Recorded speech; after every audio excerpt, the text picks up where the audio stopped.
Excuse me. Hey, happy day. Sharon Horne-Ellstrom here, also known as Pajama Grandma. Yep, on purpose. If you haven't been following me for a while, I can explain that another day. It doesn't matter. Today I want to talk about food for thought. Food for thought is an amazing idiom. It's actually one from this book of idioms and expressions. I'm just trying to get a different perspective and open my mind to looking at things and trying to understand people and things that affect my businesses better. And one of the ways to do that is to think about the words that we use, the words that we choose, the phrases, the expressions, the idioms, because they're so ingrained in our being and in our culture that they do impact the way we think, the way we describe things to people, the way we communicate with people. And so I wanted to understand those better. And I think that there's value in asking myself a question.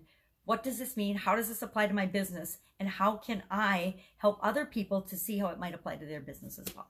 So today's idiom is food for thought. And food for thought, I love this because I was in the food business for decades. I hate to admit that, but actual decades. And actually 4.5 decades. My very first business was an ice business, and I guess that would be considered food. So food for thought. Been around since the mid-1800s as an expression. So it means anything that's been around for a couple hundred years, it's pretty ingrained in our culture. So if I say, well, that's food for thought, pretty much everybody understands that it means, well, that's something I need to think about. That's something I should ponder. That's something we should consider. And got me to thinking today because I realized I don't think as much as I think or that I should think. I don't know about you, but sometimes I find myself just doing what I think I should do or what's expected of me in my business and in my life and in my relationships instead of what feels good or right to me. And I am going to make a commitment to myself, and I encourage you to do the same, to decide today that you're going to consciously think and choose more purposefully. Now, there's things in our businesses that we just want to be automatic and that need to be automatic and we don't want to have to think about. So we set up systems and processes and procedures for those things. But there's other things that deserve, and I will say, yes, do that, set up systems, but make sure that you're always continuously improving and looking for ways to make those systems better. That's the thinking part. I remember in college, I learned the PDCA, which is the quality cycle: plan, do, check, act. Planning always comes first, and planning involves thinking and research and studying and figuring things out. Now, we don't use planning as our excuse to procrastinate and never take action. We just use it as our purposeful preparation before we take action. That's why we plan. But I have found lots of periods in my life where I was just doing things for the sake of doing them, doing things for the sake of keeping busy, being active, moving forward, and not always considering, is this the best action? Is this the best thing?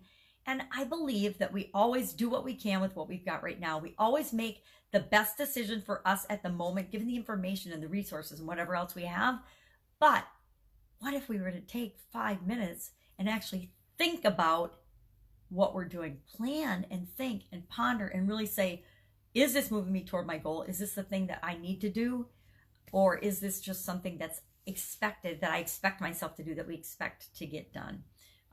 I tend to be a rule questioner, and not always a rule breaker, but I always question the rules and the procedures and the guidelines and say, okay, I understand why this is a rule, but is it right for us? Especially in my own organizations where I get to make the rules, and the guidelines and the objectives for my own life.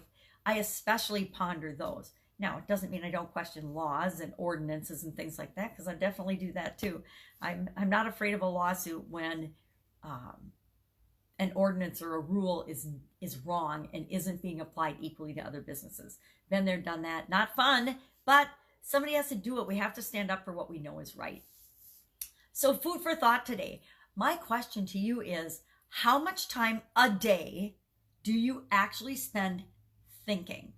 And I don't mean mindlessly watching the news or TV or listening to the radio or anything else. I mean purposefully thinking about what you want, thinking about the direction you want your business to go, thinking about any aspect of your business, marketing, or any function in your business that needs thought and consideration. How much time a day do you spend thinking? Now, can already hear it. Well, I always am thinking, my brain's always going 100 miles an hour. Your brain going 100 miles an hour on autopilot is not thinking. Thinking is purposefully planning, sitting down with a notebook or a piece of paper or a note card or a napkin or a piece of toilet paper and thinking about something on purpose. Thinking is on purpose. Thinking isn't autopilot, just behaving and running through our lives and going through the motions of our lives. Thinking, how much time a day do you spend actually thinking about whatever it is that you need to think about? Because I guarantee our life is worth planning and thinking about and doing on purpose and living on purpose. So that's my food for thought today. My food for thought is about thinking. Imagine that. Go out, make it an awesome day. If I can help you in any way, shape, or form, hit me up in the comments below or direct message me. I am easy to find because I'm pretty much everywhere. I wish you an amazing day, and I'll, of course, be with you tomorrow with a little more food for thought, because all of these idioms are food for thought. They're a way to open our mind, be more flexible, and ask ourselves questions that will supersize and grow and move our businesses ahead. That's it. See you tomorrow. Bye.